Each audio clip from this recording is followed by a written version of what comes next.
Buenos días. El Departamento de Gestión de Recursos del Instituto de Desarrollo Profesional del Ministerio de Educación Pública le saluda y le da la más cordial bienvenida al webinario Trastorno por déficit de atención e hiperactividad, dirigido a jefes de asesorías pedagógicas, asesores regionales, equipos interdisciplinarios, asesores de educación especial, docentes del servicio de apoyo en problemas emocionales y de conducta, personas docentes de primer y segundo ciclo, sean todos bienvenidos. Este webinario tiene como objetivo implementar estrategias pedagógicas y conductuales eficaces que favorezcan la atención, la autorregulación y el rendimiento académico de estudiantes con trastorno por déficit de atención e hiperactividad, TDAH, en el entorno educativo. Les habla José Calderón Villalobos, asesor nacional del Instituto de Desarrollo Profesional, quien le acompañará como moderador de este evento.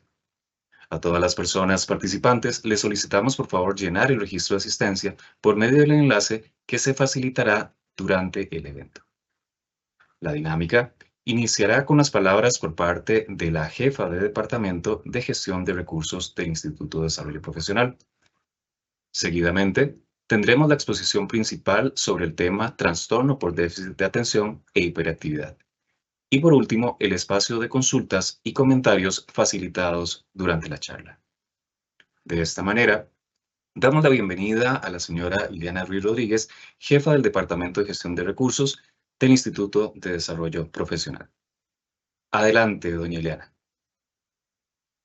Gracias, tengan todos y todas buenas tardes. Vamos a estar hoy en este webinario de trastornos por déficit de atención e hiperactividad con el propósito de que conozcan las características de la dificultad que presenta los niños y niñas del sistema educativo para prestar atención de acuerdo a la impulsividad y excesiva actividad que los niños y niñas tienen dentro del centro educativo y en su casa. Es importante que hoy anotemos de nuestra expositora las diferentes estrategias pedagógicas y conductuales que ella nos va a presentar. Algunas de estas estrategias para que ustedes puedan desarrollar en sus salones de clases y compartirla con sus estudiantes para tener ambientes propicios de tanto pedagógicos como conductuales con nuestros estudiantes. Es un gusto para el IDP que ustedes participen de este webinario el día de hoy y además puedan trasladar lo aprendido de estas estrategias hacia el salón de clase para fortalecer los procesos de enseñanza y aprendizaje con nuestros estudiantes, que son la razón de ser del sistema educativo costarricense. Espero que aprovechen esta actividad y les saquen todos los conocimientos para que los puedan utilizar en su quehacer y vida laboral y personal. Que tengan una linda tarde. Gracias.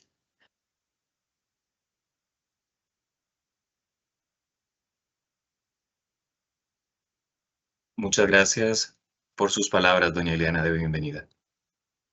Para continuar con el webinario, daremos el pase a la especialista, señora Viviana Carazo Vargas.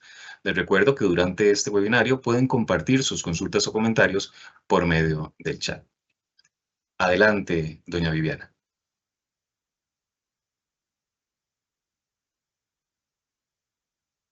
Muy buenas tardes.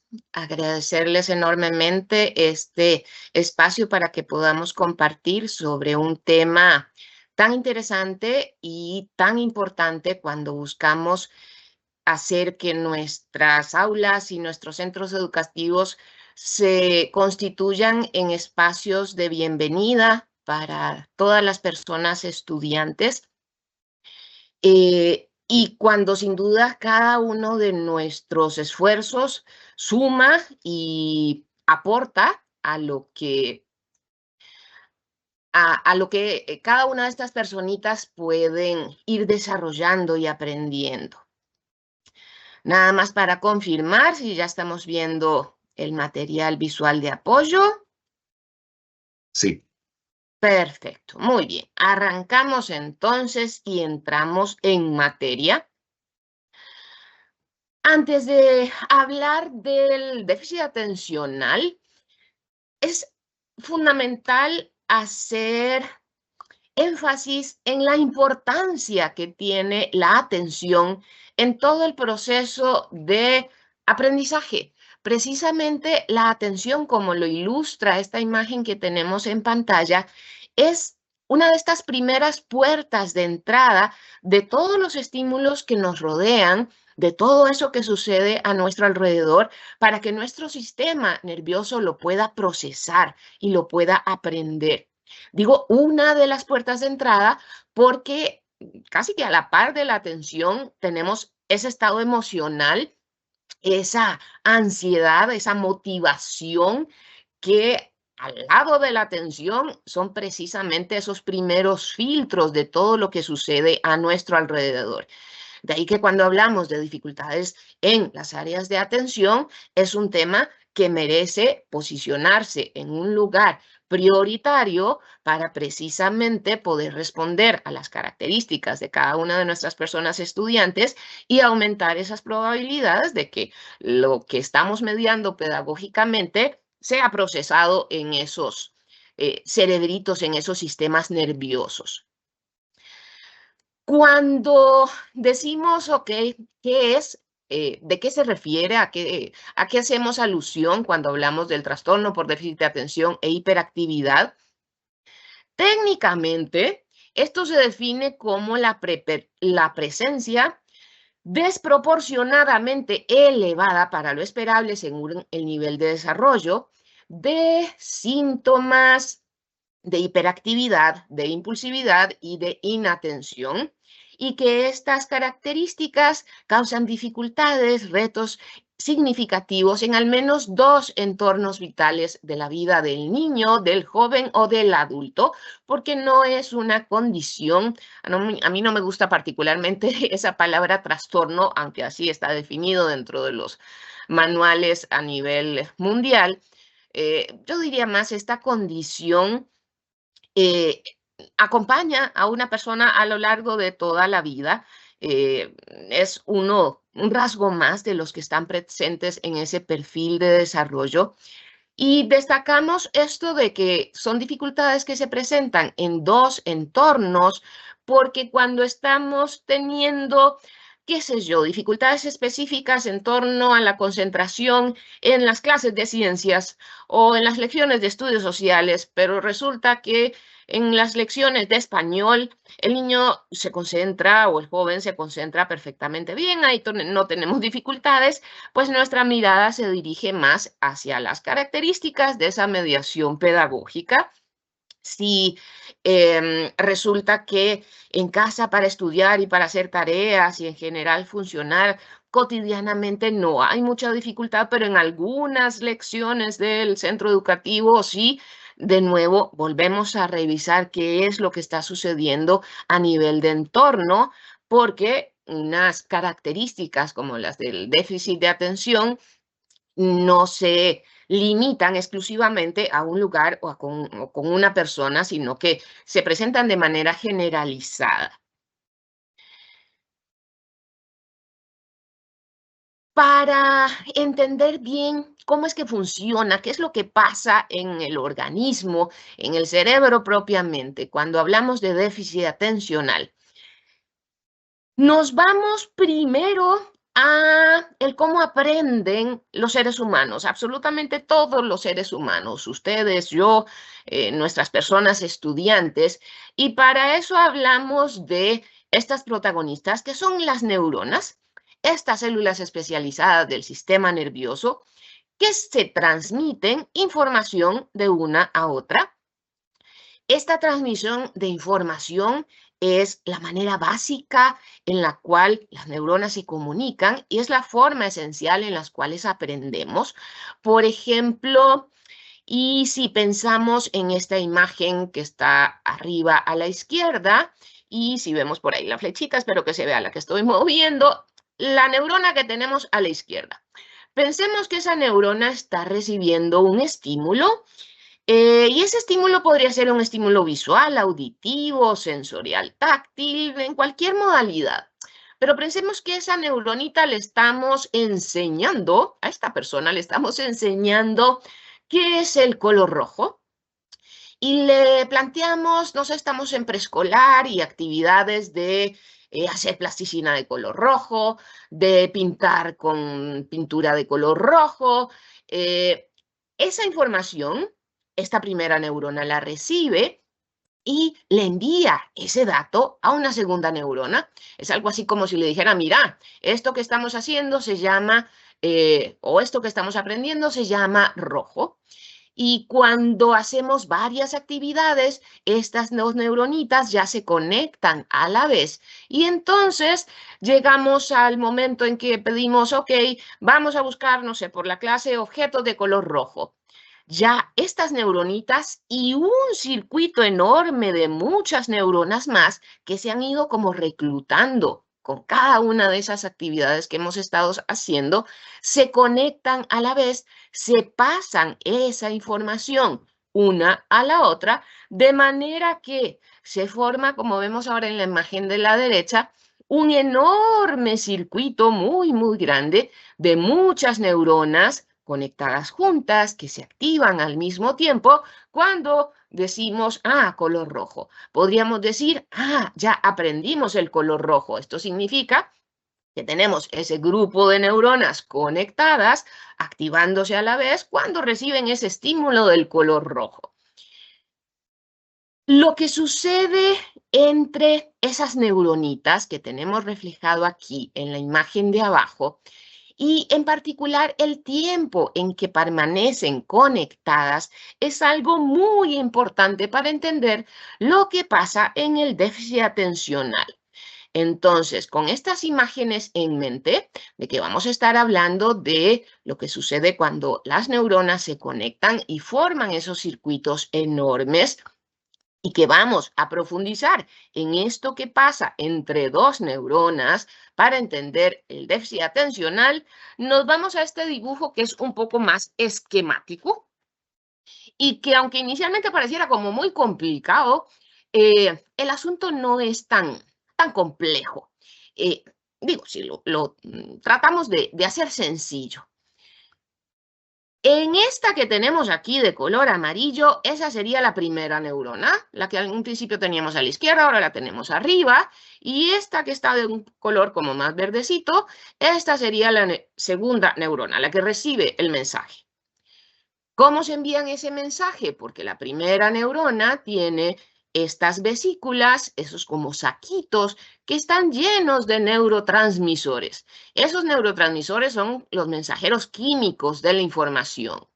Tiene compuertas que se abren cuando llega ese estímulo, cuando llega ese mensaje y permiten liberar esos neurotransmisores para que queden ahí en lo que se llama el espacio sináptico y la neurona que los recibe pueda abrir sus compuertas y precisamente activarse, procesarlo y ya formar esa conexión de la cual estábamos hablando.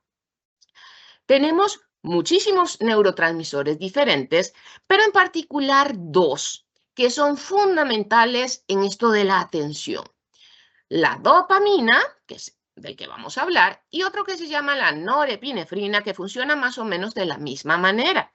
Estos dos neurotransmisores permiten que estas dos neuronas estén conectadas el tiempo necesario para que el mensaje pase de una a la otra y para que todo ese circuito se mantenga activo y permita, pues, precisamente procesar esa información. Ahora, resulta que las neuronas tienen unos mecanismos impresionantemente eficientes y además de estas compuertas que liberan los neurotransmisores, tienen otros canales que son canales algo así como de reciclaje. Cuando ya se transmite el mensaje de una neurona a otra, quedan así como pedacitos de neurotransmisores, digámosle ya, pedacitos de dopamina, por ahí en ese espacio intersináptico. Y entonces estos otros canales, que son los canales de reciclaje, canales recaptadores, se encargan de recoger esos pedacitos de dopamina que quedaron para volverlos a utilizar. ¿Qué es lo que sucede en el déficit atencional? Que estos canales recaptadores de dopamina recogen anticipadamente, antes de tiempo, a ese neurotransmisor y entonces este circuito no permanece activo el tiempo necesario para que esa información fluya. Esa es como la razón neurobiológica y bioquímica básica de lo que sucede en el déficit atencional. Una recaptación anticipada de dopamina o de norepinefrina también. Ahora, tenemos por aquí arriba ese nombre metilfenidato que tal vez no nos sea demasiado familiar, pero que cuando decimos Ritalina decimos, ah, ok. Bueno, pues cuando hablamos de Ritalina, de este medicamento famoso, el componente activo precisamente es el metilfenidato. ¿Qué es lo que hace el metilfenidato? Regular el tiempo de apertura de estos canales recaptadores de dopamina, precisamente para que no la recojan antes de tiempo. Entonces, como que lo bloquean aquí, lo regulan y ya la dopamina se permite que esté ahí el tiempo necesario para que esa información fluya de una neurona a otra. Ahora, existe, y luego tal vez en la parte de comentarios podemos ampliar ese tema, diferentes presentaciones, no solo Ritalina, tenemos algunos otros medicamentos que también son reguladores de la recaptación de la dopamina y hay otros medicamentos que actúan sobre el otro neurotransmisor que mencionamos, la norepinefrina, pero que tienen básicamente ese mismo funcionamiento de regular el reciclaje, la recaptación de estos neurotransmisores y por eso son tan efectivos.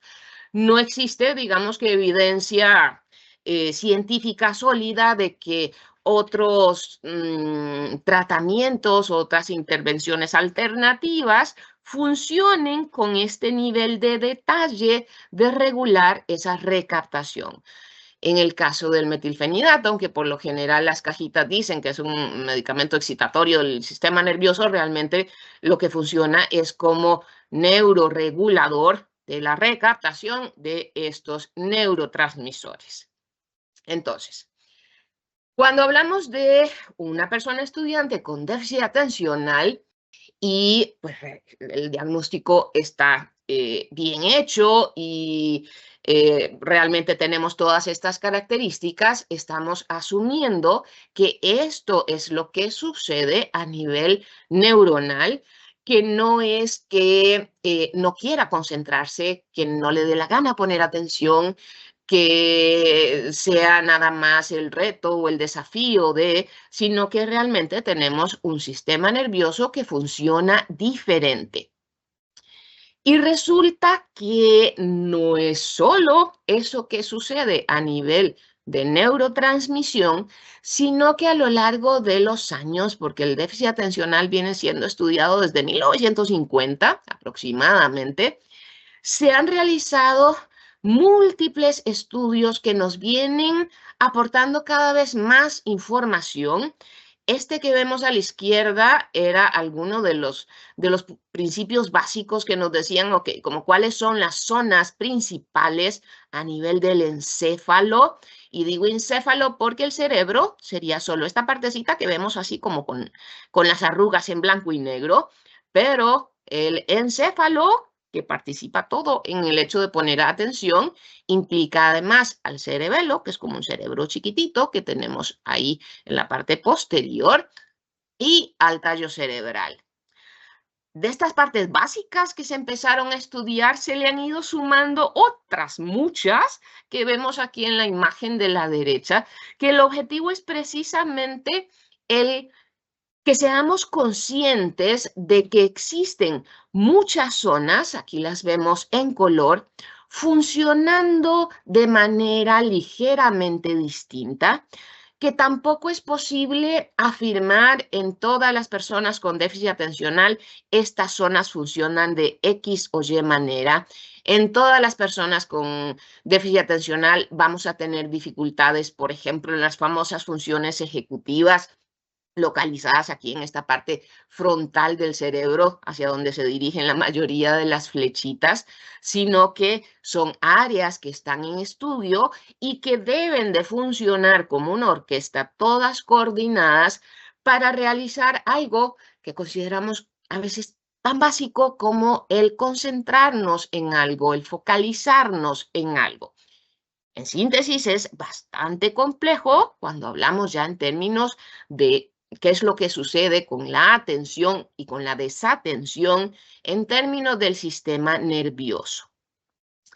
Ahora, algunos datos pues interesantes, importantes respecto a las causas del déficit atencional.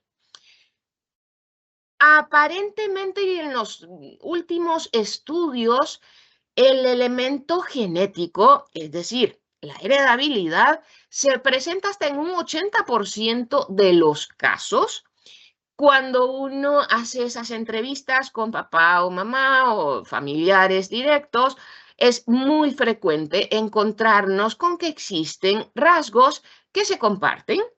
Algo así como que ese despiste no viene a manifestarse de manera exclusiva y aislada en esa persona estudiante, sino que o papá o mamá, los tíos o abuelos también tienen características similares. Ahora, no es un solo gen el que está implicado. Se considera que es una condición poligénica, hay muchos genes.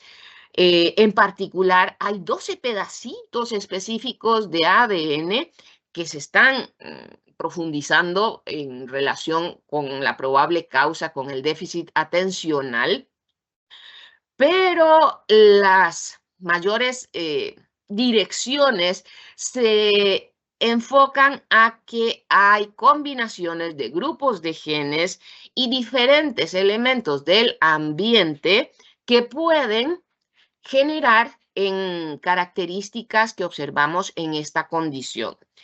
Esto nos permite entender el por qué hay una variabilidad de síntomas tan grande, el por qué, si bien vamos a considerar como pautas básicas que facilitan ese fortalecimiento atencional, que facilitan el control de la atención a nivel de aula, por ejemplo, esto no debemos tomarlo como una receta, porque cada persona estudiante es única, particular, y es precisamente el conocimiento a profundidad de su perfil el que nos va a dar las pautas más valiosas.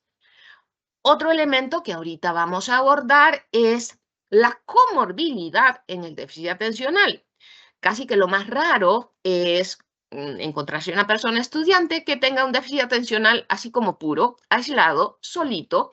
Lo más frecuente es que esto coexista, esté presente, aunado a otras características que incrementan los retos, las necesidades de apoyo y de conocimiento de ese perfil de aprendizaje.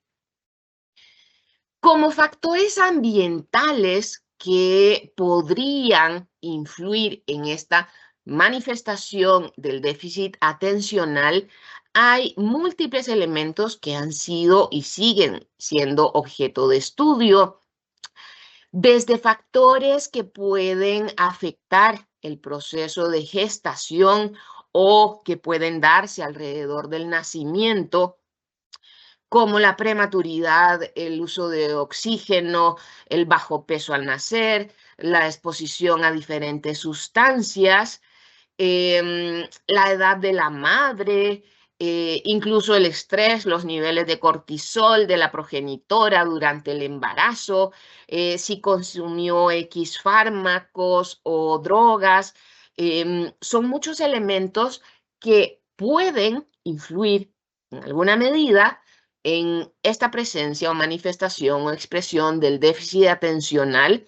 Sin embargo, aquí tampoco tenemos como una ecuación directa de, todos los niños prematuros van a tener déficit atencional o cualquier niño, por ejemplo, nacido de una madre menor de 20 años va a tener déficit atencional, sino que son, de nuevo, factores que están en estudio. La asociación con nivel socioeconómico es otro elemento, pero que ha sido ampliamente discutido. Algunas características, por ejemplo, como esto de la criminalidad o de los conflictos parentales, uno tiende a asociarlas más como pues que si tenemos un progenitor, no sé, con historial criminal, pues es altamente probable que esa persona tenga dificultad en controlar sus impulsos, que está muy asociado al déficit atencional, y entonces que más bien lo que esté en común incidiendo es esa parte genética de aumento de probabilidades. Si ya tenemos a alguien con problema de control de impulsos, pues que eso se vaya a manifestar en los hijos, no necesariamente la situación en sí o per se de criminalidad. Decíamos que es común esa coexistencia del déficit atencional con otras condiciones. En esta imagen vemos precisamente algunas de ellas, trastornos de aprendizaje, trastorno obsesivo-compulsivo.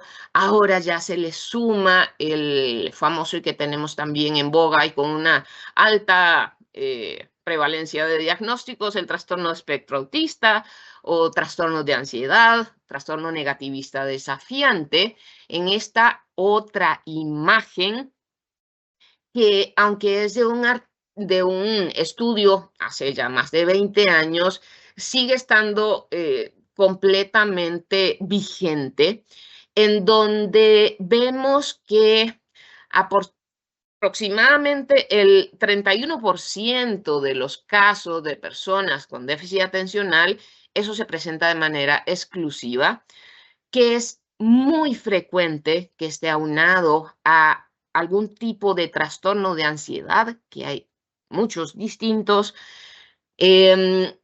La frecuencia también de coexistencia con trastornos de conducta, con trastorno posicional desafiante. Y de nuevo tenemos aquí trastorno de espectro autista, dificultades específicas de aprendizaje.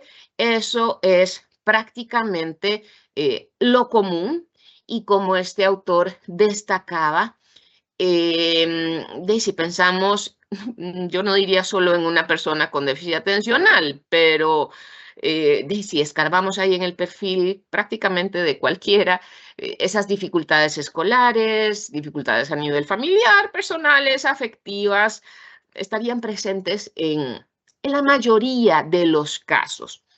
Y esto de nuevo nos hace énfasis en el hecho de que la atención y las características atencionales son tan solo uno de los rasgos que pueden estar presentes en el perfil de desarrollo de una persona estudiante, pero que tengo que ver a esa persona en su integralidad y no solo en este elemento orgánico, sino en relación con el ambiente en el cual se desarrolla, para poder identificar y poner en práctica aquellas estrategias que realmente vayan a responder a su perfil de aprendizaje. En el DSM-5, que es algo así un poco como la Biblia de los trastornos del desarrollo, de los trastornos mentales, desde el 2013 se dio la nueva edición de este manual, y aquí se realizan diferentes cambios a los criterios diagnósticos que se venía utilizando, que utilizan los médicos, los psiquiatras, neuropsicólogos, para poder hacer el diagnóstico como uno de los insumos, debería ser, no exclusivamente solo esto, pero como uno de los insumos para poder hacer el diagnóstico. Y vamos a ver a resaltar algunos de estos criterios que son importantes. Primero se consideran las características relacionadas con la inatención, en las cuales, pues para hacer ese diagnóstico, se esperan que hayan 6 o más de esos síntomas, o por lo menos 5 si estamos hablando de personas mayores de 16 años. Dificultad para prestar atención a los detalles, errores por descuido en tareas escolares o en el trabajo o en otras actividades, porque ya mencionamos, no es algo que se limita a la infancia o a la adolescencia, sino que se extiende a la edad adulta. Y por eso se dice que son un poquito menor la cantidad de síntomas en una persona de más edad, porque puede que ya no me acuerde de tantos detalles, entonces pues no necesito tanta rigurosidad si muchos de esos sí ya se están dando en la adolescencia o en la adultez. Dificultad para mantener la atención en una tarea o incluso en un juego, en algo como más relajado. Que pareciera no escuchar cuando se le habla directamente y que a veces es como, sí, ¿me estás entendiendo? Ajá, sí. Y uno diría, ¿qué será lo que estás entendiendo? ¿Qué será lo que estás escuchando? A menudo no sigue instrucciones o no termina trabajos, se le dificulta organizarse. Cuando hay algo que requiere mucho esfuerzo sostenido, que va a ser un trabajo que dura muchísimo, eso pues, obviamente genera más incomodidad. El perder objetos con frecuencia.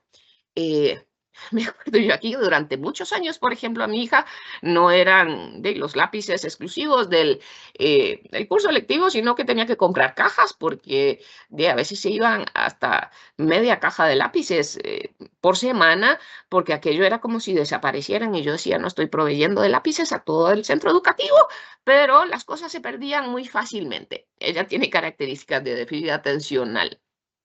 El distraerse fácilmente por estímulos irrelevantes, cosas que para uno no serían, digamos, altamente prioritarias o importantes, pero por esa cabecita, la información que está circulando no necesariamente es la misma que uno considera que es importante.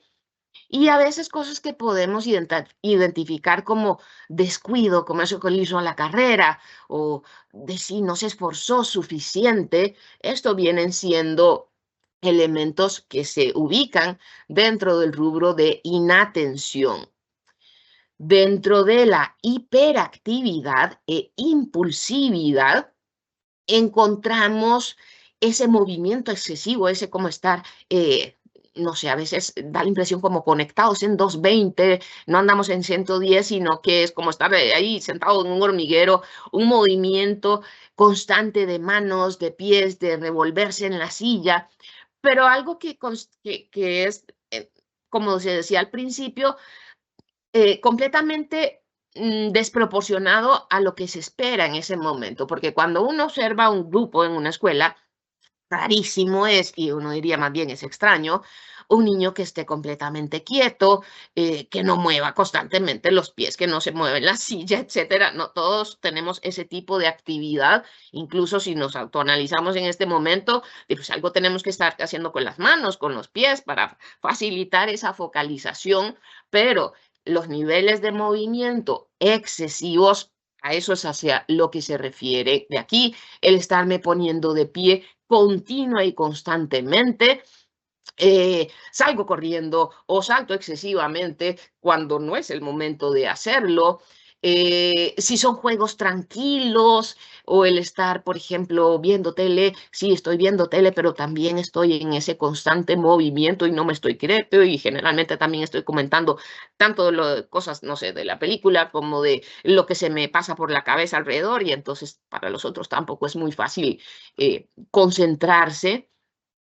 Hablar en exceso, a veces así como, plum, le damos play y ya al rato uno dice, a ver, ok, ese freno de mano se hace difícil. El dar respuestas, a veces uno ni siquiera ha terminado la pregunta y ¡frum! ¡Ay, yo sé! ¡Ay, niña, yo sé! Es que a mí, y empiezo a contar tal vez una anécdota o empiezo a decir lo que a mí me parece que está relacionado con lo que están preguntando, aunque tal vez, como no termine de escuchar la pregunta, pues mi respuesta sea como no adecuada, no concordante o no pertinente con lo que se estaba cuestionando. Dificultades para esperar turno y esa impulsividad también hace que yo interrumpa o pues me meta en comentarios en los que tal vez no estoy siendo invitado o no me competen. Sí se espera que estas características estén presentes antes de los 12 años de edad. La identificación de un diagnóstico de déficit atencional, si esas características no estaban presentes en estos años de desarrollo temprano, pues obviamente debería estudiarse en relación con algún tipo de traumatismo o de lesión cerebral adquirida, algo adquirido, no del proceso de desarrollo. El hecho de que estas características interfieran significativamente en mi desarrollo social, mi desarrollo académico o laboral, familiar también, son elementos que nos encienden esas lucecitas de, ok, sí necesitamos apoyos específicos. Y básicamente se identifica si tenemos una presentación combinada, es decir, viene un déficit atencional en el cual hay características de inatención y características de hiperactividad e impulsividad. También se tiene la presentación predominante con falta de atención, que es precisamente que lo que predomina es la inatención.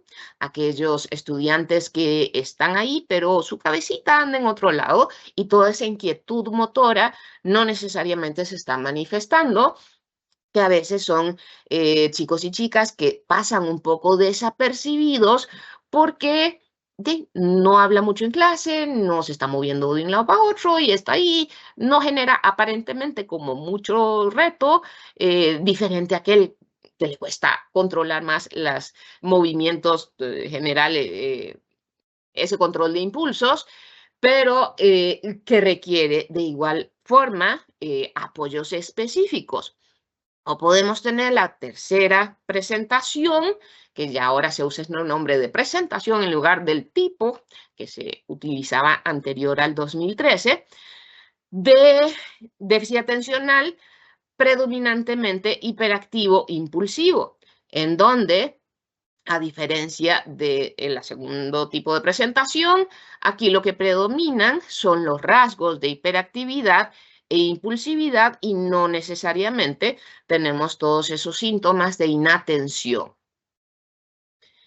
Ahora, dificultades que pueden o suelen estar asociadas, pero que tampoco son, como decíamos desde el principio, cosas que siempre van a suceder en una persona con déficit atencional. Son retos, dificultades a los cuales tengo que ponerle precisamente atención, valga la redundancia, cuando estoy con una persona estudiante con este diagnóstico, porque si están presentes, pues necesitamos apoyo en ese sentido. Todas estas características de inatención, hiperactividad e impulsividad, sumadas a las características del ambiente en el cual esta persona se está desenvolviendo, podrían implicar dificultades para relacionarse con los otros. A veces no estoy pensando, como decíamos antes, en ese freno de mano que me dice no es el mejor momento para decir esto, o lo que este comentario que vas a hacer no sería oportuno, pertinente, etcétera. Entonces, a veces lo que pasó por ahí lo dije sin ningún filtro y eso pues no es de buen recibo por los demás. A veces estas dificultades a nivel social pueden terminar en aislamiento y un círculo muy reducido o no existente de amistades. Obviamente, cuando tenemos dificultad para organizarnos, muchas veces esto va tendiendo a afectar procesos de aprendizaje. Puede o no coexistir con algún problema específico de aprendizaje, como una dislexia o una discalculia, pero no necesariamente vienen juntos. Sin embargo, evidentemente, si yo estoy algo así como que, no sé, imaginamos, estoy en clase, ese concentrarme y poner atención es como estar filmando una película en la cual se espera que todos esos datos entren y sean procesados en mi sistema nervioso. Ahora pensemos que esa película le estoy como metiendo tijeretazos, porque hay cosas en las que veo hacia otro lugar, le pongo atención a otra cosa, pienso en algo diferente, entonces esa información no entra fluida. Por más que yo tenga muchísimo potencial para aprender, evidentemente al rato empiezo a sumar muchas lagunas que pueden incidir en su conjunto en que yo me quede atrás en algunos temas o destrezas o nociones. El rendimiento académico también es otro elemento que hay que tomarlo en cuenta, porque aun cuando cognitivamente esas destrezas sean óptimas, chicos, súper chispas, con capacidades, no sé, para deducir, para inferir, de aprendizaje excelentes, a veces las notas son muy bajitas o el rezago escolar o la constante repetición o la necesidad de ajustes de uno u otro tipo suelen ser necesarios y evidentemente eso genera dificultades en la autoestima. El por qué si me esfuerzo tanto, saco notas bajas, el por qué estudio, no sé, lo mismo que mis compañeros o además voy a tutorías, pero las notas siguen siendo bajas, entonces empiezo a dudar de que si soy igual de inteligente que el resto y porque yo no voy igual de bien que los demás, etcétera. Algo bastante asociado a la dificultad en el control de impulsos es esa tolerancia a la frustración bajita. Entonces, ese irritarme con facilidad suele ser otra de las características, o la labilidad emocional. Con frecuencia diciendo que el asunto está como que el mundo contra mí y tanto el enojo como la risa vienen así como a flor de piel. Otro elemento que puede estar asociado es la torpeza motora, desde letras muy grandes hasta qué sé yo, que paso de el final del aula hacia donde está la pizarra, donde está la maestra sentada, y entonces mientras voy, aquello es como un huracán, y entonces voy chocando con los bultos o los cuadernos de los demás y todo se va cayendo, o que precisamente los deportes tal vez no sean mi fuerte.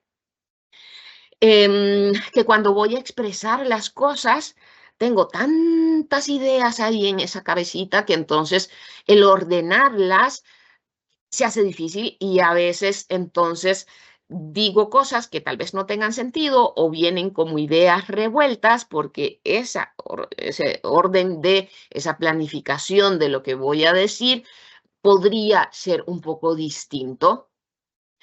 El manejo del tiempo de acuerdo con las prioridades también puede ser otro reto. Y un último aspecto que suele destacarse en mucha de la literatura sobre déficit atencional es la tendencia a involucrarse en conductas de riesgo. Y esto básicamente es cuando tenemos esos comportamientos impulsivos, esa dificultad en el freno de mano de decir, no, no lo voy a hacer, sino que precisamente me voy un poco más de cabeza sin pensar antes de hacer las cosas.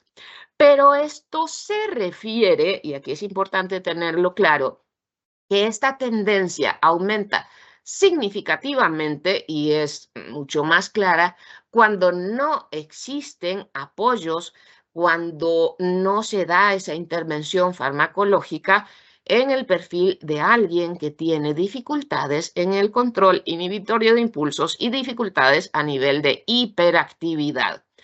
Cuando esto lo trabajamos desde pequeñitos, pues las posibilidades de verse inmerso en consumo de drogas o actividades a nivel social que me vayan a traer dificultades, o, ¿qué diría uno?, exceso de cercanía en ciertas relaciones sociales, eso pues obviamente se espera que disminuya y pues las investigaciones así lo dicen.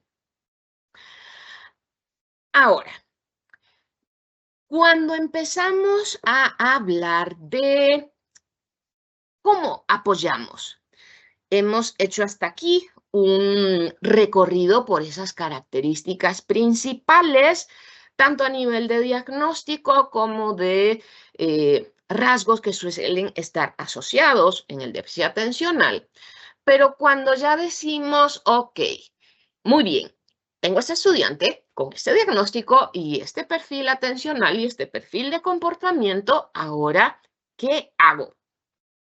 Ahí es donde la maravillosa plasticidad del sistema nervioso como que viene y se posiciona y nos dice, podemos cambiar las cosas. Tal vez nosotros no podemos funcionar a manera de la Ritalina, que reajusta la recaptación de dopamina, o del otro medicamento que regula la recaptación de la norepinefrina. Tal vez no somos tan específicos, pero todas aquellas zonas del encéfalo que vimos que se encendían, que estaban relacionadas con el hecho de poder poner atención, esas zonas son plásticas y podemos fortalecer tanto esos circuitos como las herramientas que cada ser humano va desarrollando para tener mejores funciones atencionales. Y hacia ahí es hacia donde nos dirigimos entonces en este momento. Si bien por ahí se hablaba de la atención y las dificultades atencionales y atención como en singular, como una sola, cuando veíamos todas esas cantidades de zonas del encéfalo implicadas en poner atención, pues no, la atención no es una sola. Tenemos diferentes subsistemas atencionales. Existen diferentes clasificaciones, pero esta que vamos a abordar en este rato tiene un sustento neurocientífico bastante sólido y es muy funcional en la práctica pedagógica. Nos permite entender, abordar y apoyar muchísimas características y perfiles. De acuerdo con esta clasificación, vamos a tener el subsistema de atención selectiva, que nos permite focalizarnos en algo e inhibir los distractores. La atención sostenida, que va a ser sinónimo de concentración, es decir, mantener esa atención durante un periodo de tiempo, el necesario para iniciarla, desarrollarla y terminarla. Atención dividida, que nos permite alternar la atención entre dos o más estímulos con fluidez. Y el sistema de supervisión atencional, que permite esto que le dibujé aquí al cerebrito, es algo así como una balanza, por lo menos eso pretende ser.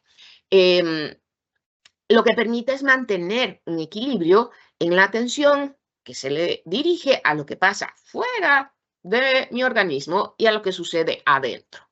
Entonces, vamos a ver a continuación algunas estrategias generales a considerar en las aulas, pero otras también más específicas para el fortalecimiento de estos subsistemas atencionales. Partimos de que todas esas estrategias que vamos a comentar o que pues vamos a traer a colación implican toda acción que nosotros realicemos con el objetivo de facilitar ese fortalecimiento de los subsistemas atencionales de las personas estudiantes y contribuir de esta manera a la máxima expresión de ese potencial de desarrollo individual que todos y cada uno poseen y poseemos. Ahí se me pasó. Ok. Cosas básicas como punto de partida en estas estrategias o pautas o elementos de apoyo. Por un lado, la edad de la persona estudiante. Evidentemente no vamos a exigir o esperar lo mismo con niños de edad preescolar, primer ciclo, segundo ciclo, estudiantes de secundaria o universitarios o personas adultas. Y evidentemente eso trae ya de por sí, aunado a la edad, las experiencias, el perfil, el ambiente en el cual me he desenvuelto. No es lo mismo un niño que por A o por B ingresa a los 5 años a transición y en su vida ha estado escolarizado. Me están presentando aquí un lápiz y, no sé, papel y se espera que yo copie de la pizarra cuando lo que he hecho toda la existencia es correr con, no sé, con los animalitos en el campo y esto no lo conozco y uno diría, ay, pero es que ya a estas alturas, ¿no? Pues son rasgos, situaciones que siguen estando presentes. Los intereses, y aquí le sumamos intereses, motivación y emoción, porque hablábamos al principio cuando teníamos, y si recordamos aquella primera imagen del cerebro con una puerta, que dijimos la atención es una puerta de entrada de la información, pero a la par tenemos otra. Casi que esto sería como una puerta de doble hoja, algo así como, no sé, lo que me estoy imaginando es como las puertas de entrada de los bares en el lejano y antiguo oeste, en donde venía el vaquero no sé qué y hace pum, pum, esa puerta ya y entra con las pistolas. Bueno, pensemos que el vaquero es algo así como los estímulos y que para poder entrar ahí a ese lugar es pum, puerta de atención y pum, puerta de ansiedad y emoción. El considerar qué le interesa a esa persona, qué le motiva, ¿qué le emociona? Eso es absolutamente indispensable en cualquier momento de la vida y a cualquier edad. Entre más pequeñitos los chicos, uno debería de tenerlo todavía más en cuenta y no solo tenerlo en cuenta, llevarlo a la práctica. O sea, realmente me acerco y te conozco. ¿Qué es lo que te gusta hacer? ¿Qué es lo que lo que disfrutas? ¿Qué haces en tus ratos libres? ¿Qué, no sé, qué películas te gusta ver o qué faulas ves? ¿O cómo te entretenes? ¿Cuáles son tus personajes favoritos? Porque de una u otra forma uno podría meter o utilizar esto dentro de el material o los temas de la clase y obviamente aquello que a mí me gusta, eso nos pasa a todos, aquello que me gusta, que me interesa, entonces eso capta la atención. Lo que me emociona, pero desde una perspectiva así como de reto. Porque de reto decimos, ok, sí, me emociona, me encanta, porque además me percibo que puedo ser capaz de alcanzarlo, de que es algo que yo puedo hacer, en lo que puedo tener éxito, porque la emoción también podría, algo así como perjudicar el proceso de aprendizaje si es excesiva y si es algo que me frustra o que me enoja, más bien ahí se activan todas las áreas emocionales y disminuye la activación de estas otras zonas más encargadas del pensamiento racional y entonces el dedicarme a aprender conceptos, contenidos, destrezas es sumamente difícil o no es probable si yo estoy sumamente angustiado, sumamente preocupado o sumamente enojado. Pero si reclutamos la emoción a favor, si sabemos que le motiva y que le interesa a esa persona estudiante, estamos sumando elementos para que ese proceso de mediación pedagógica sea efectivo. Y como otro elemento básico, el cual es nuestro objetivo en la actividad. Porque a veces, no sé, tal vez no sea tan indispensable que este estudiante esté quieto y sentado o inmóvil para realizar algo. Tal vez sí para él es más fácil estar de pie y cambio de posición constantemente y así hago los ejercicios de matemática. Y pues si mi objetivo es que haga los ejercicios de matemática y su constante movimiento no le está interfiriendo ni afectando a nadie, pues ok, centrémonos en ese logro de objetivos y a veces es como decir, seleccionar las batallas y una batalla a la vez, porque si estoy pretendiendo básicamente cambiar la forma de comportarse de esa persona, voy a tener un panorama muy difícil, muy frustrante y voy a transmitir un ambiente en términos de motivación y emoción que no va a ser para nada atrayente para ese niño. Y lo que estamos buscando es que el aula, la escuela, se constituya en ese lugar de bienvenida, donde yo tenga ganas de ir, donde cuando entro a la clase me reciben con una sonrisa y la gente se alegra de que yo esté ahí, no eso de que, ay, ya vino, ya me imagino el día que va a seguir y ya puedo visualizar todos los retos y lo difícil que va a ser eso. Cuando yo lo asumo así, eso lo transmito. Y si nos ponemos en el lugar de esa personita que probablemente desde que se levantó empezó a escuchar, fulanito, levántese, ¿cuántas veces le he dicho que ya es que se levante la cama? Que mire que no sé cuánto, y que se fue a bañar y que, ay, vea tanto rato bajo el agua y ni siquiera se ha enjabonado, y se fue a vestir y, ay, ¿cómo que usted está viendo tal cosa si se tenía que estar vistiendo? Se va a desayunar y tal vez se le regó el fresco, la leche, y entonces ya viene también la regañada, voy tarde para la escuela, y durante todo el camino al sermón de que por qué estás llegando tarde a la escuela, llegó al final de cuentas al aula así, y lo que me recibe es un ambiente parecido. Caramba, eso es, si nos ponemos en ese lugar, es algo realmente difícil para decir, voy a entrarle positivamente a las clases de matemática. Caramba, o sea, no. Entonces, de nuestra parte, ese tener claro el objetivo, qué es lo que queremos lograr en ese momento y en ese periodo, en esa clase, y centrarnos en eso, pues es importante. Ahora, pautas y diría uno fundamentales para el trabajo de aula. Y aquí diríamos, son fundamentales para personas estudiantes con déficit atencional, pero si las aplicamos en general con el grupo, eso beneficia a todos los niños. Sin embargo, de nuevo, cuando tenemos a alguien con dificultades específicas de apoyo, necesidades específicas de apoyo, esto tiene todavía una mayor relevancia. La cercanía de la persona docente, obviamente necesito funcionar como un apoyo, como casi que un freno de mano externo, en donde estoy al tanto de lo que estás haciendo, al tanto de lo que estás asimilando, etcétera. No para estarte regañando o estarte llamando la atención, sino porque necesito saber precisamente si estás aprendiendo o no.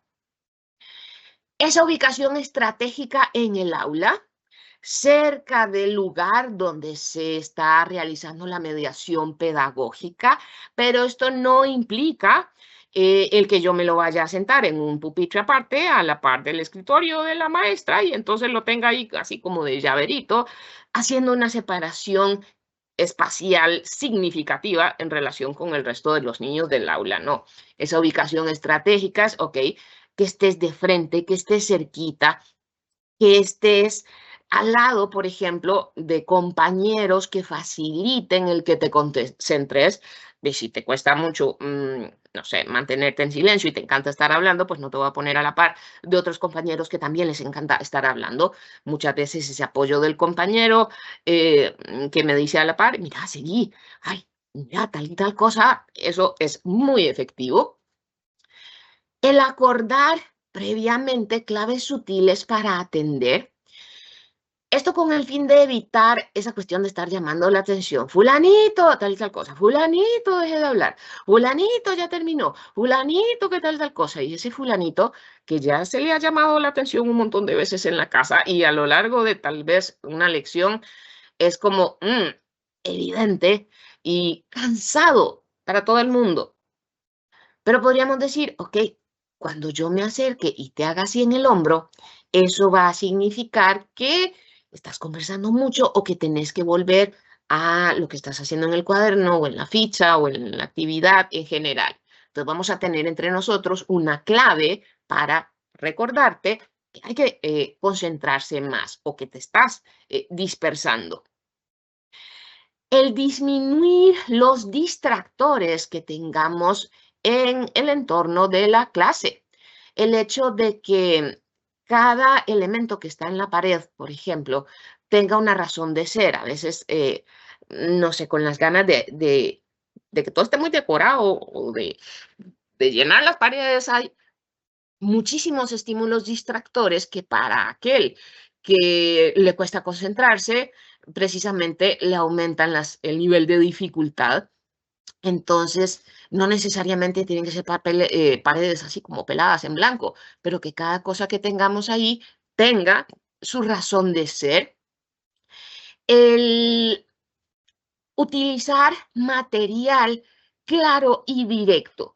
Y con esto digo material, qué sé yo, si vamos a proyectar algo en la pared, o si vamos a escribir algo en la pizarra, o si vamos a dar una fotocopia o estamos usando un libro, a veces, no sé, por ahorrar papel, a veces se sacan o ve uno los cuadernos llenos de fotocopias en donde una hoja tamaño carta se cortó como en 16 pedacitos y aquello es una letra milimétrica y además lleno de dibujitos y carajaditas y como floripondios por aquí, por allá. Y uno dice, ¡Ah! Jesús, eso es mortal para una persona con déficit atencional. Si yo tengo un material claro que va al punto, que no son aquellas chorro de instrucciones complejísimas, sino que es claro en lo que se me pide, eso me va a facilitar muchísimo más el poder hacer las cosas yo solo. Otro elemento importantísimo, fraccionar tareas y trabajos. Cuando decíamos antes, me voy a enfrentar a algo que ya veo desde el principio, esto dura mucho, esto va a ser difícil, es como si las posibilidades de concentrarme se disminuyan todavía más. Entonces, aquello que podría ser una tarea larga, la divido en cosas más pequeñitas y además priorizo. No sé si a todo el grupo le envié 10 ejercicios de matemática, pues, te voy a enviar 5, porque además yo sé que el solo resolver esos 5 te va a llevar bastante tiempo y sé que en casa eso va a ser un reto para los padres o para quien está acompañando desde el hogar, entonces lo tomo en cuenta. Em, Utilizar, y aquí vamos indiscutiblemente hacia los principios del diseño universal del aprendizaje, distintas maneras de mediar pedagógicamente. No voy a limitarme a las fotocopias o al trabajo en un libro o a la utilización de presentaciones proyectadas en la pared, si existe ese recurso en la institución. No, a veces se nos olvida o tal vez no le damos ese lugar tan importante al juego, a las dinámicas. Muchas de las estrategias que ahora vamos a comentar para el fortalecimiento de atención selectiva, dividida, sistema de supervisión atencional, pueden utilizarse dinámicamente. No sé, por ejemplo, si hacemos una investigación o si hacemos una sopa de letras, si hacemos una obra de teatro, si vemos un video, si discutimos, si inventamos un dibujo, un collage, etcétera. Es decir, que hayan muchas maneras en las cuales esos contenidos, esas nociones, esas destrezas o habilidades se le presenten a los estudiantes, de manera que esa información no sea exclusivamente o predominantemente visual o auditiva o estar todo el día ahí como en una misma tarea, sino que sea diversa, variada, que realicemos como ese bombardeo sensorial que obviamente va a aumentar las probabilidades de que esa información entre y yo la vaya a aprender. Y de la misma manera, el que tengamos diferentes formas de evaluar esa asimilación del conocimiento. Aun cuando utilicemos un examen o una prueba escrita que sea clara, directa, que incluya instrucciones concisas, pocos distractores, que no mezcle unos temas con los otros, digamos que reúna todas esas características para atender a niños con dificultades de atención, pues sabemos que la prueba escrita es tan solo un recurso de los muchísimos que se pueden echar mano para saber si los niños o las personas estudiantes en general están aprendiendo. Y pues si bien existen ahí como calendarizado, deberíamos de hacer tal tipo de evaluación, pues yo como docente voy siendo consciente o debería de ser consciente de quienes están asimilando el tema ya en ese momento en donde se acerca la evaluación, con quienes necesito trabajarlo un poquitito más. Y si sé que este estudiante lo domina, que puede conversar sobre él, que me lo ha narrado, etcétera, pues eso lo tengo que considerar en el momento de si, no sé, los resultados de las pruebas escritas no concuerdan con lo que yo vi o entendí o comprobé que él estaba asimilando. Y otro de los elementos importantísimos, aquí, pues el último de estas pautas básicas para el manejo en el aula, el corroborar. Estamos en la misma sintonía, que el mensaje que se está emitiendo de aquí para allá está siendo decodificado de allá para acá con las mismas características. Y no es solo ¿me entendiste? O ¿vamos bien? No, porque con frecuencia, no sé, ¿me entendiste? ¿O entendieron? Entonces, ajá. Y dice, ajá, ok. ¿Qué entendiste? Explícame lo que les acabo de decir. O ya ahí a nivel individual, ok, contame, ¿qué estás haciendo para resolver esa operación de matemática? Contame, ¿qué es lo que tenés que hacer en este ejercicio? Porque entonces ahí me doy cuenta, pidiéndole que lo ponga en sus palabras, el hecho de si estamos en la misma sintonía o no.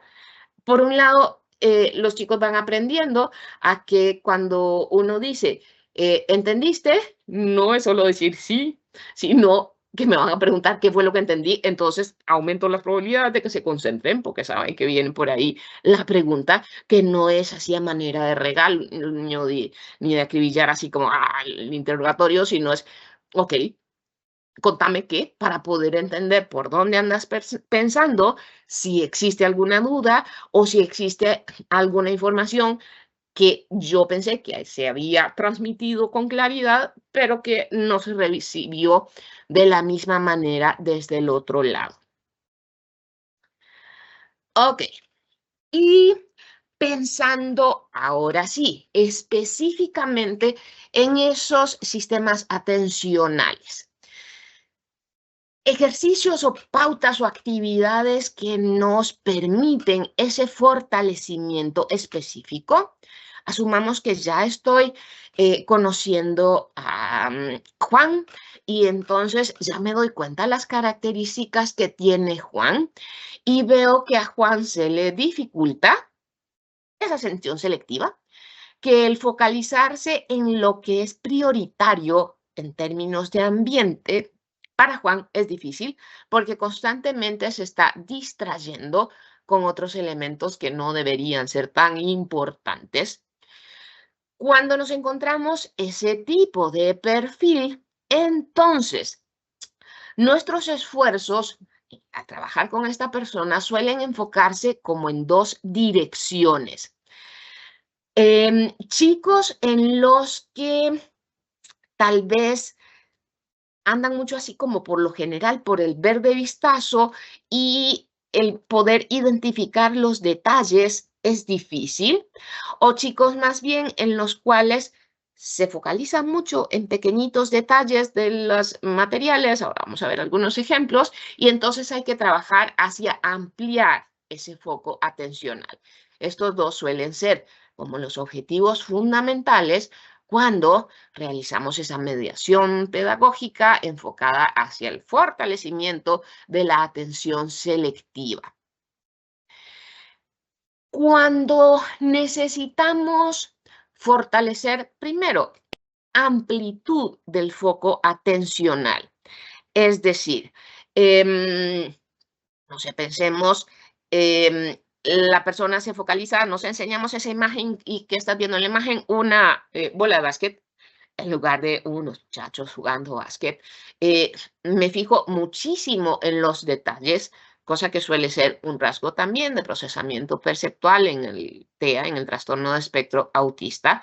Entonces, vamos a realizar actividades que se enfoquen en dirigir la atención hacia el todo, como ese significado global, ese como ampliar ese zoom. Por ejemplo, analizamos, y aquí lo hacemos tan sencillo o tan complejo de acuerdo con la edad y características de las personas con las que trabajamos. Pensemos que un cuento puede ser utilizado en preescolar, en primaria, en secundaria, e incluso alguna historia, etcétera, a nivel de adultos. Pero cuando vemos ese cuento, enfatizamos en el significado del cuento. No es un detalle absoluto y chiquitito de cómo serían, por ejemplo, que los personajes, que, no sé, el color de la capa de Caperucita, sino a ese significado global. Lo mismo en láminas, en historias, el hacer este tipo de actividades con canciones también. Cuál es el significado de esa canción o cuál era su mensaje o qué nos quería decir. Eso, por un lado, nos ayuda a focalizar la atención en ese cuento, en esa lámina o en esa canción, en esa historia, pero en el significado global, en ese todo de precisamente ese material. Cuando, por el contrario, andamos así como que me quedo mucho con la idea general, pero cuando me preguntan de qué color era la Caperucita, ya dije, ok, no, me perdí. O sea, ya esos detallitos me doy cuenta, por ejemplo, en una comprensión de lectura, no, la idea general la capto, pero los detalles, difícil. Entonces, ¿qué es lo que trabajamos? Precisamente esa observación de detalles. ¿Quién, dónde está el tal cosa? ¿Qué se hizo o encerremos en un círculo el dinosaurio verde? ¿O dónde está el niño que está enojado por una pala? Digamos que esas serían actividades para, obviamente, edades de preescolar, pero también podemos encontrar muchas otras ideas para diferentes edades y niveles de complejidad. Todo lo que implique el encontrar diferencias, los juegos con siluetas, a dónde está la silueta de cada, por ejemplo, animalito, o no sé, podemos pensar incluso siluetas de, no sé, personajes famosos de la historia o de fechas o cuestiones así, o de palabras, figuras incompletas, encontrar, como teníamos en la imagen anterior, una figura entre muchas o que tenemos una figura encima de la otra y entonces todos esos ejercicios como de figura a fondo que lo que hacen es precisamente enfocar esa atención hacia los detalles de ese estímulo y entonces ahí lo estamos fortaleciendo. Atención dividida. Y decíamos que esa atención dividida precisamente es la encargada de que yo pueda alternar esa atención entre dos o más estímulos de manera fluida. El ejemplo típico que nos ayuda mucho a entender esto de la atención dividida es la copia de pizarra, en donde precisamente debo de observar la pizarra y lo que está escrito en la pizarra y por dónde se va allá y observar mi cuaderno, por dónde voy y cómo estoy alternando mi atención entre la pizarra y mi cuaderno. El hecho de que yo pueda hacer esto con fluidez, no quedarme enclochado, digamos, en alguno de estos dos estímulos, en algo que estaba, no sé, viendo en la pizarra y al rato híjole, ya dejé volar la imaginación con lo que eso me evocó, o escribí un pedacito en el cuaderno y ya después me puse a dibujar en el cuaderno y me quedé en el cuaderno y se me olvidó que tenía que volver a la pizarra. El poder hacer eso con fluidez es lo ideal en términos de atención dividida. Y ahora pensemos que esta atención dividida no es solo, por ejemplo, a nivel visual. Implica el hecho de poder seguir instrucciones, el hecho de que yo escuche y realice la acción, o el que vea y yo imite lo que están haciendo los demás, los movimientos en un juego, por ejemplo, o que yo escuche y después reproduzca, imita y repita, etcétera, pueda poner en funcionamiento múltiples recursos. Ahora, cuando identificamos en ese perfil de este estudiante con el que estamos dirigiendo nuestros esfuerzos para fortalecer esa atención dividida, generalmente aquí los objetivos también los solemos enfocar o dirigir hacia dos elementos. Por un lado, la distancia que existe entre los estímulos hacia los cuales se espera que esa persona ponga atención. Ya vamos a ver un ejemplo. Y por el otro lado, la fluidez en la cual alterno mi atención hacia uno u otro estímulo, que suelen ser como los dos retos más grandes que nos vamos encontrando en las aulas y en las personas estudiantes. Cuando hablamos precisamente de esa fluidez en la alternancia, hablamos de muchos distractores y la realidad de la cotidianidad es que estamos rodeados de distractores.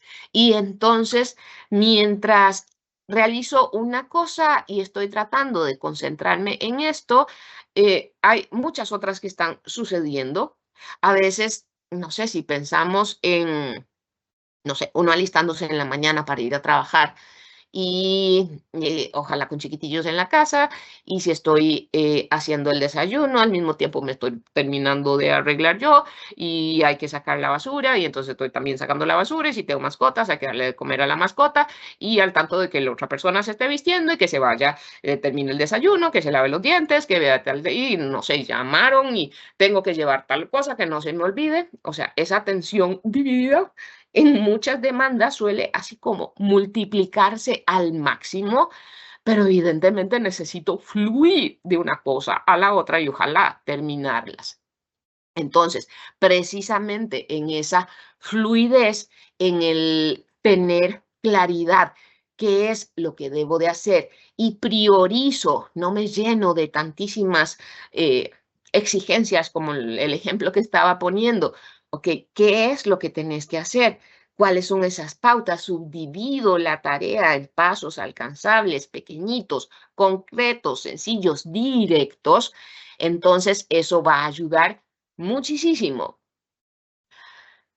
El segundo gran objetivo en esto del fortalecimiento de la atención dividida suele ser cuando necesito aplicar la atención dividida, por ejemplo, en estas destrezas de copia o de toma de apuntes, y simple y sencillamente eso es un enorme reto para mí. Si cogemos este ejemplo de la copia, un niño, asumamos, el solo pasar la mirada de la pizarra al cuaderno, aquello va a pasar por el compañero que está a la par, por, no sé, la profesora, el profesor, cómo anda vestido, etcétera, además de los muchísimos pensamientos que vaya a tener yo en mi cabecita, eso va a ser un reto. Entonces empiezo desde algo así como el nivel donde estamos, de nuestro punto de partida, ¿qué es lo que es más sencillo para vos? Por ejemplo, la copia en una misma superficie. En la misma superficie del cuaderno, la parte de arriba del renglón al renglón que sigue. O si ya puedo tener una ficha sobre el pupitre y entonces voy a copiar de la ficha a mi cuaderno, que ya eso es un paso muchísimo más complejo, o tengo, digamos, ya una superficie vertical, como vemos en esa segunda imagen, en donde ya copio, digamos, en esa, ya muy parecido, dice, estoy copiando de pizarra, pero con mi cuaderno cerquita y los distractores, que si pensamos en esa motobicicleta, eso definitivamente no debería de estar ahí, a no ser que estemos escribiendo sobre ese medio de transporte, pero disminuyo distractores entre ese estímulo y el otro. Y entonces, conforme la persona va teniendo éxito y existe mayor distancia entre esos estímulos, ya luego llego a la copia de pizarra y he tenido un periodo de entrenamiento, de fortalecimiento atencional para poder llegar hasta ahí. ejercicios que van así directamente dirigidos a ese fortalecimiento de las neuronitas y esos circuitos implicados en la atención dividida. De nuevo, de encontrar diferencias. Y es que esto de comparar imágenes lo tenemos de nuevo en niveles muy sencillos y con colores, etcétera, y en niveles realmente complejos en donde uno se las trae, digamos, ya para adolescentes o adultos. Sopas de letras, crucigramas y, como decíamos, muchas de estas actividades podemos relacionarlas con el tema que estemos trabajando en el aula. Y entonces, el memory, el mismo dominó, la sopa de letras, el crucigrama, las diferencias, puedo hacerlos del tema en particular en ciencias, en sociales, en español, en mate, y al mismo tiempo estoy trabajando con esos estudiantes esta atención dividida de una manera, digamos, en la cual le beneficia a todo el mundo, particularmente a este estudiante con esa necesidad de apoyo, le está ayudando y no me estoy alejando tampoco del tema. O juegos como Enano Gigante, con toda la variedad de versiones que puedan existir, o el veo, ¿qué ves? Una cosita, ¿y qué cosita es? Por ejemplo, que esos pueden ser perfectamente parte de las pausas activas. Y entonces, de las pausas activas, vamos a hablar más adelante, realizamos este tipo de actividades que sé que además de beneficiar en esa parte de pausa activa, va a fortalecer atención dividida. Tercer sistema atencional, la sostenida, ese que habíamos dicho que era como sinónimo de concentración, el tiempo durante el cual una persona se concentra y que eso incluye el poder empezar una tarea, que a veces solo empezar es todo un reto. Ya cuando logro que empiece, como que se fue rodadito el resto de la actividad, pero a veces ese inicio es el mayor reto, o el mantenerla a lo largo de la actividad hasta poderla finalizar. Entonces, vamos a identificar estos tres momentos: inicio, desarrollo y final de la actividad, y el tiempo total de atención sostenida o concentración. Y en esto del tiempo total, en este cuadro, que sé que está como muy lleno de información, pero si la gente del instituto luego les puede pasar el PDF de lo que estamos compartiendo, pues la idea era que les pudiera quedar ahí. Estos son los tiempos aproximados de atención sostenida por edad.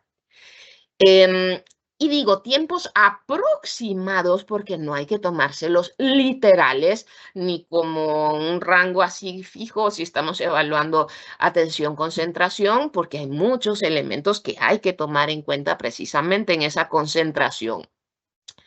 Además de que es distinto el tiempo de concentración que cualquier persona tiene, pero esto es todavía más así, más significativo en niños pequeños cuando están solitos en una actividad individual o cuando están acompañados, ya sea por otros niños o en particular cuando el adulto está mediando en esa actividad. En términos generales, si vemos esos números, el periodo de concentración puede con facilidad duplicarse o a veces triplicarse si está el adulto presente, lo que estoy haciendo involucra, como decíamos antes, esos intereses y esa motivación de la persona. Si lo estoy haciendo emocionante, bonito, atractivo, porque no necesariamente es que necesito así como de un material súper sofisticado, carísimo, etcétera. No, o sea, una historia que me aprendí, la puedo narrar de la forma más entretenida y tener a todos los chiquillos así como súper atentos, o lo puedo hacer realmente aburrido si nada más escribo un texto en la pizarra y él lo tiene que copiar. O sea, es cómo me las ideo también para que eso reclute la emoción, la motivación y esos intereses. Pero tenemos como esos tiempos generales de concentración y en términos generales también, porque aquí hay ligeras variaciones según diferentes autores, no tenemos a todo el mundo alrededor del planeta Tierra de acuerdo en estos criterios, pero más o menos, por cada año de vida es aproximadamente entre 3 y 5 minutos de concentración. Entonces, si calculamos un chiquitillo o una chiquitilla de 7 años, tendríamos un tiempo de concentración entre 20 y 35 minutos más o menos, pero ya vimos, esto depende de si está haciendo la actividad él solo, de si eso le interesa, de si eso le motiva, del tipo de material o de si lo estamos haciendo en grupo y de nuevo, si te interesa, si te motiva y del tipo de material. Ahora, en adultos, ese tiempo de concentración también es variable, digamos que ya el nuestro o el de ustedes, porque yo espero así como que la concentración mía esté ahí súper focalizada, pero en el de ustedes está siendo puesto a prueba sin duda. Aproximadamente lapsos de 45 minutos, 1 hora en lo que se denominarían, y ahí estaríamos tal vez todos nosotros, un adulto entrenado, es decir, un adulto que estudia de forma regular o que trabaja en algo que requiere de lapsos de concentración extendidos, pero pensemos aún en esos casos, pues 60 minutos ya es como, wow, algo extenso. Entonces, elementos fundamentales a considerar en esta atención sostenida o concentración, las que se hicieron todavía más famosas después de la pandemia, las pausas activas, y que no deberían ser cosas aburridas, ni siempre la misma pausa activa. Por aquí les puse tan solo 5 ideas de lugares en Internet en donde, por ejemplo, ese centro educativo en Perú, leyendo ese manual de esa persona, se encuentra uno para preescolar y primaria. ¡Wow! Una cantidad de pausas activas súper diferentes. Este recurso de materiales educativos también tiene otras muchísimas. Esta página que me la encontré precisamente como buscándoles ejemplos de pausas activas. Neoparaíso tiene, wow, así casi que para cada una de las eh, edades o grupos escolares. em, y ideas así como hacerlo tipo ruleta, o sea, cosas enormemente variadas que podemos incluir como pausas activas. Y un modelo interesante que ha sido muy estudiado y se atrevería uno a recomendar en relación con las pausas activas para incorporarlos dentro de nuestra metodología de trabajo es el método sistema Pomodoro, en donde se llamó Pomodoro pues como por el uso de ese tomatito de reloj de cocina, en donde básicamente cada 25 minutos se realiza esa pausa, pero va a ser fundamental el que prioricemos y así como un objetivo común explícito en qué nos vamos a concentrar, cuál va a ser la tarea que vamos a desarrollar en este primer lapso de tiempo. Empieza a correr el tiempo y cuando la terminamos, ojalá, porque estábamos calculando que en ese 25 minutos, por ejemplo, va a ser un lapso apropiado. Esta duración la adaptaríamos según las edades. Pues entonces ya hacemos esa pausa activa con cualquiera de las actividades que hemos elegido. Segundo momento de trabajo, siguiente pausa activa y cada 4 pausas o pomodoros, que a veces los chicos se van acostumbrando a llamarlo así, entonces la pausa es más extensa. Y resulta que las investigaciones sobre este sistema Pomodoro dicen que precisamente aumenta el rendimiento tanto en niños como en personas adultas. actividades que implican de esa atención sostenida. Todo lo que sea, no sé, si pensamos, vamos a deletrear palabras hacia atrás, obviamente tengo así como que focalizarme como el cuito Magui para pensar y ojalá pongamos una palabra como, no sé, murciélago o gamma aminobutírico, una cuestión así como que, ok, espérense para ver, la O, la C, la I, la O, o sea, tengo que focalizarme muchísimo para hacer eso. Todas esas ejercicios que implican esa atención a lo largo de un periodo de tiempo van a estar fortaleciendo la atención sostenida. Y por último, el sistema de supervisión atencional. Este subsistema que decíamos tiene como su función el mantener ese equilibrio entre lo que pasa dentro de mi organismo y lo que sucede fuera de él. ¿Qué nos solemos encontrar? Personas en las estudiantes en los que predominan estímulos externos, atención dirigida hacia estímulos externos. Típicamente pasó la mosca y me fui con la mosca. O personas estudiantes en las que lo que predomina es la atención que dirijo hacia estímulos internos, lo que estoy pensando, lo que me interesa, o las sensaciones que estoy teniendo, o lo que experimento en ese momento es lo que resulta más poderoso para mí. Entonces, cuando hablamos de este sistema de supervisión atencional, estamos precisamente haciendo referencia a esa autorregulación atencional.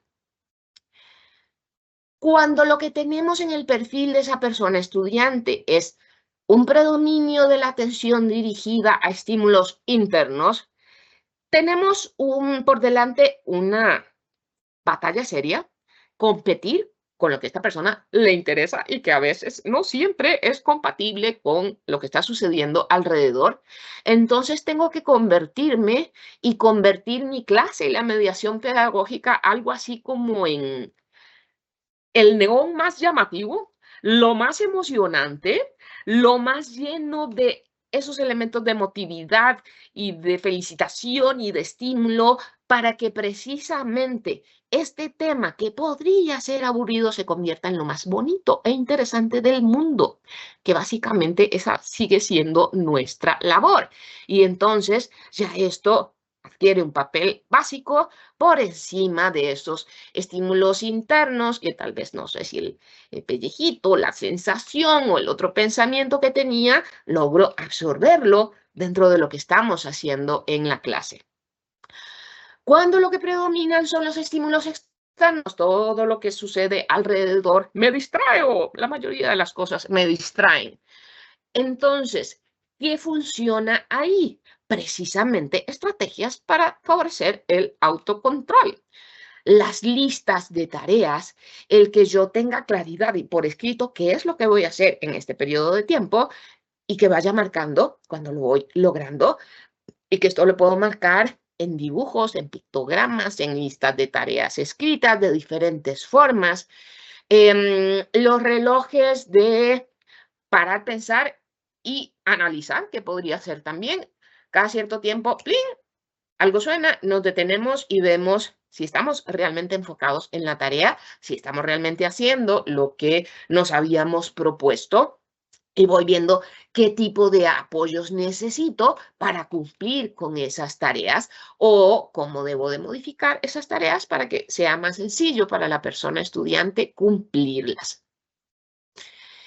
Y quería terminar poniéndoles esta imagen que son solo algunos de los recursos que tenemos en Internet de actividades y material específico para el fortalecimiento de los diferentes sistemas atencionales.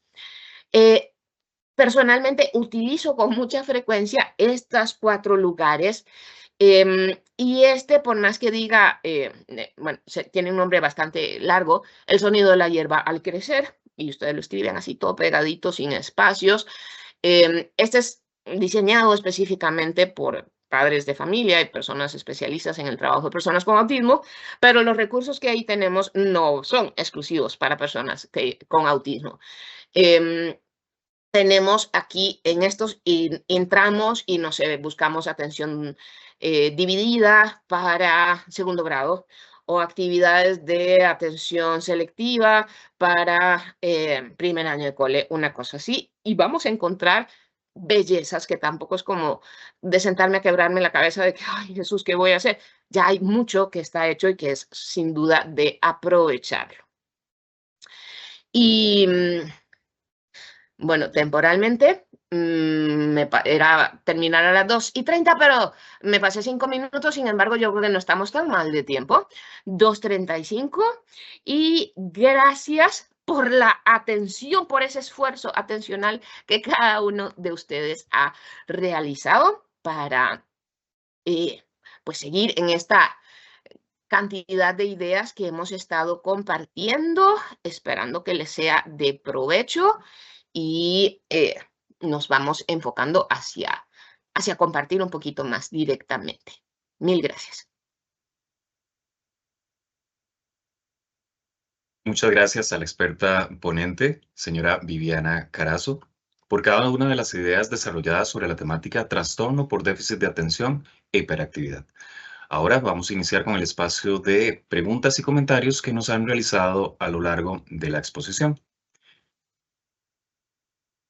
Doña Viviana, la primera pregunta dice así: ¿qué instrumentos desde el área educativa podrían utilizar una persona para valorar desde su campo pedagógico las posibles características de la persona que no tiene hasta el momento un diagnóstico de TDAH y que podría ser un insumo para derivar a los servicios de salud correspondientes? Ok, Adelante. podríamos, sí, perdón.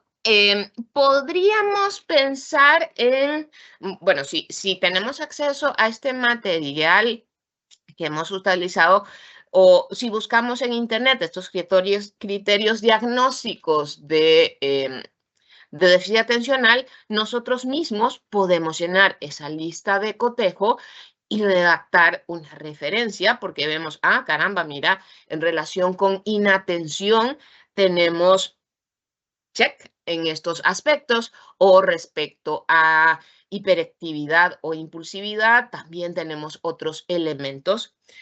Hay un instrumento, estoy tratando de acordarme el nombre específico, se llama escala TDAH-5. Esta escala TDAH-5 creo que se puede encontrar en algunos sitios en Internet, que viene una versión para padres y una versión para maestros, que es como una lista de cotejo también, que nos permite identificar, ok, qué síntomas tenemos y en qué magnitud para poder sustentar esa referencia. Pero aún si no tuviéramos acceso a esta herramienta, con el hecho de que cojamos esos criterios diagnósticos del DSM-5, que suelen ser los que usan los médicos, y los utilizamos así redactados en una referencia que yo identifico en el desenvolvimiento de tal persona, esto y esto, lo contextualizo, eso sin duda es un sustento de peso para una referencia a un servicio de salud.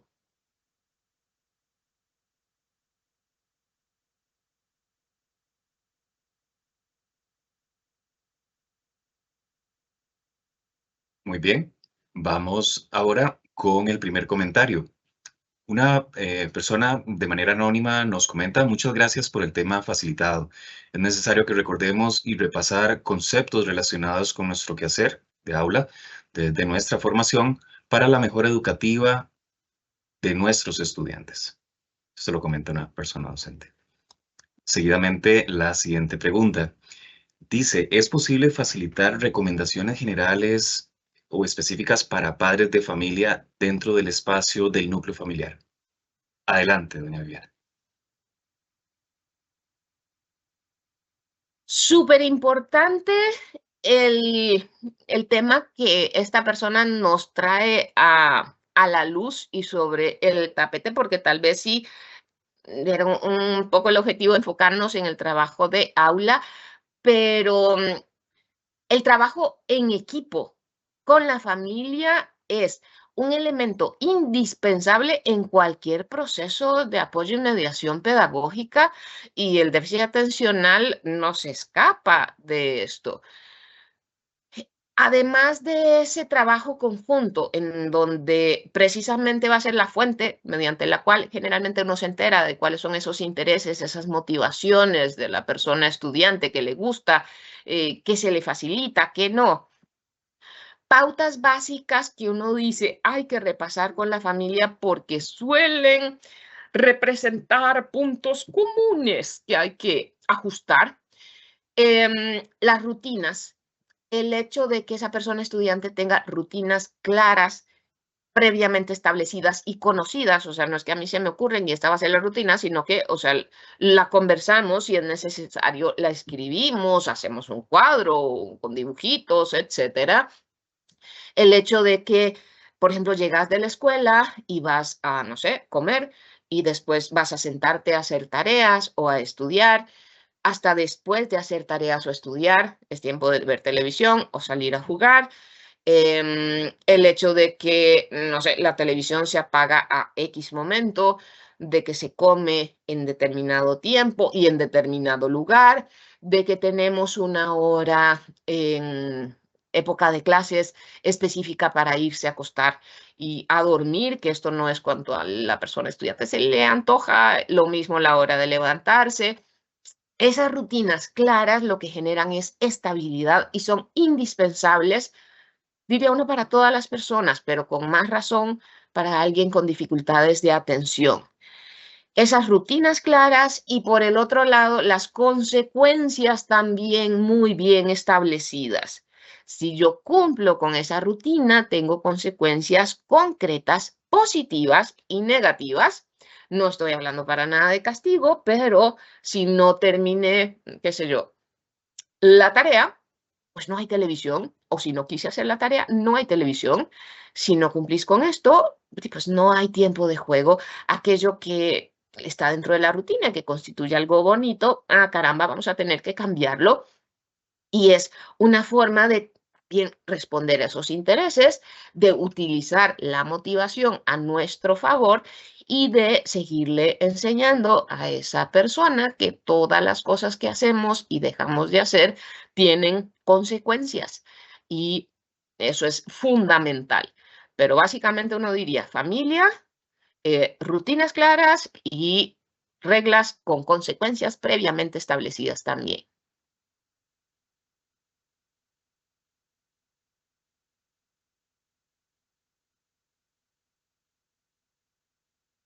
Gracias, señora Viviana. Tenemos una tercera pregunta de uno de los participantes. Dice, ¿debería un estudiante con déficit atencional recibir obligatoriamente un servicio de apoyo educativo personal, como por ejemplo un servicio de problemas de aprendizaje o problemas emocionales y o de conducta? Adelante, doña Viviana. Ok, esta pregunta podemos verla como desde dos perspectivas. Es derecho de cualquier persona estudiante recibir los apoyos educativos que necesite. Entonces, desde esa perspectiva, si este estudiante lo necesita, uno diría obligatoriamente debe de recibirlo porque así está pues, plasmado por ley. Pero, desde el otro lado, el que exista un déficit atencional no necesariamente implica el que yo vaya a tener necesidades específicas de apoyo, porque aquí la diversidad va a ser enorme. Por ejemplo, dentro del cuadernillo de problemas de aprendizaje, del servicio de apoyo en problemas de aprendizaje, está considerada la atención a estudiantes con déficit atencional, en tanto se consideran las repercusiones que esto puede tener en términos de aprendizaje, y entonces sí, se pueden atender desde este servicio, y sin duda también es población que puede, en algunos casos, concordar con los criterios para recibir apoyo del servicio de problemas emocionales o de conducta. Entonces, si lo necesita, lo debe recibir. Si no lo necesita, pues entonces no. Pero aquí es donde de nuevo ese consenso no es solo como la última palabra del docente. Tengo el docente, a la familia, la persona estudiante, el equipo de apoyo, muchos, digamos, participantes que participan en esa, valga la redundancia, toma de decisiones.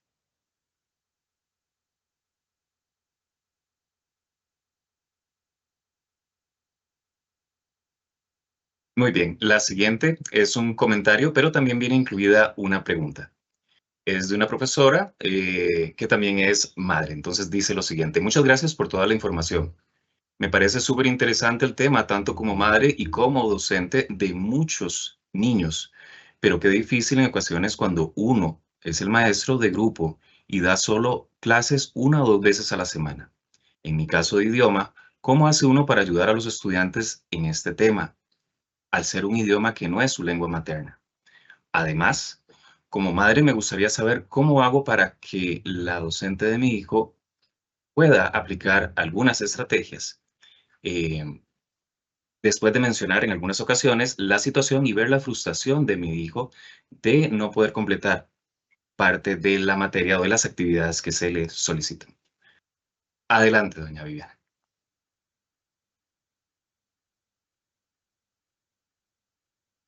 Ok, aquí tenemos como de esas preguntas del millón, sin duda.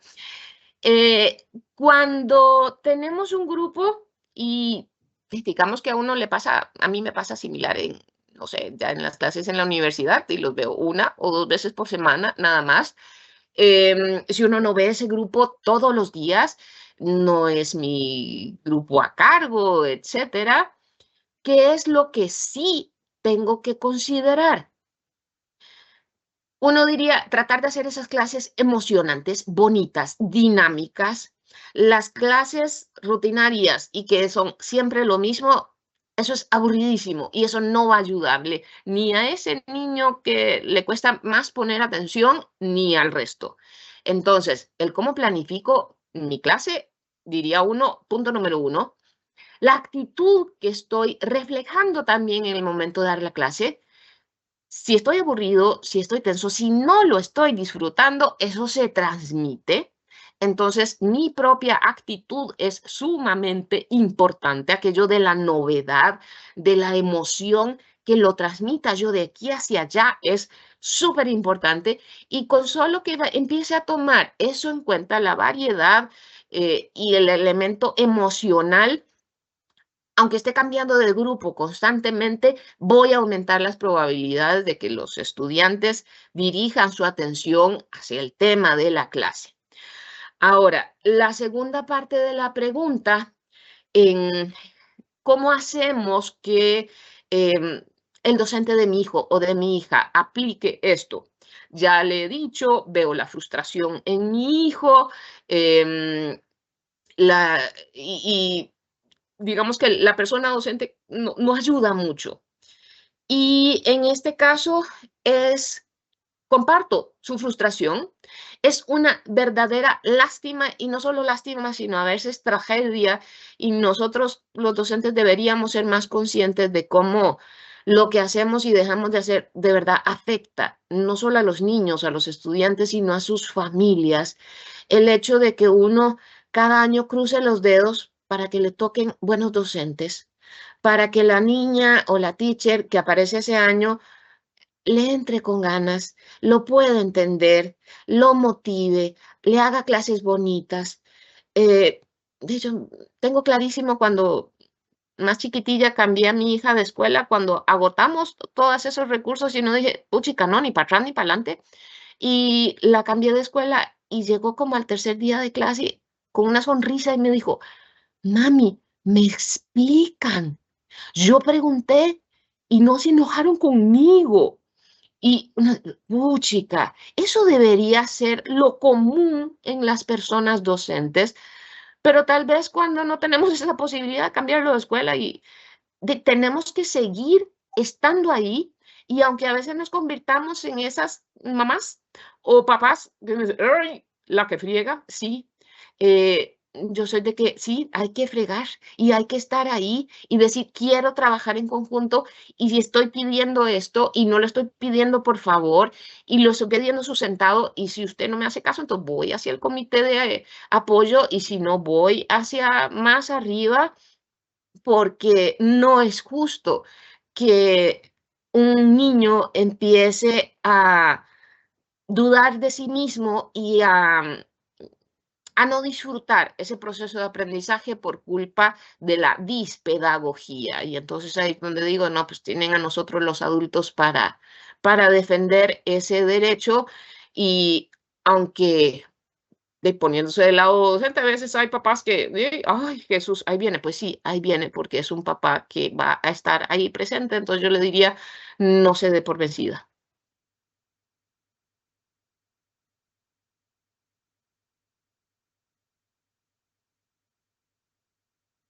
Muy bien, vamos con la última pregunta, doña Viviana. Dice así, saludos.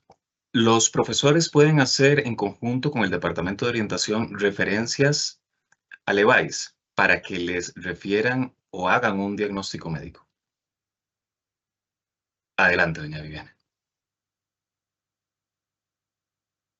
En este caso, bueno, yo ya tengo algunos años de no trabajar dentro del Ministerio de Educación. Sin embargo, digamos, por las referencias que hace uno a la Caja Costarricense del Seguro Social y por lo que tramita con los docentes, sí, la respuesta es sí. Y en tanto más sustentada vaya esa referencia, es muchísimo mejor.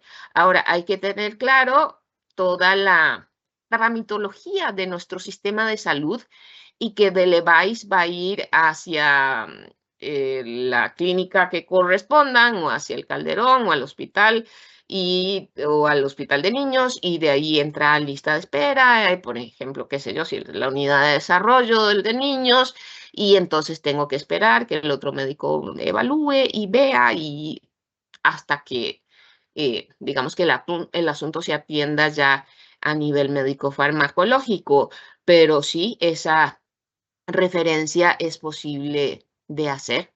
Ojalá que podamos tener dentro de ese equipo conjunto a los padres de familia, pero si acaso no, sí, sí se puede hacer.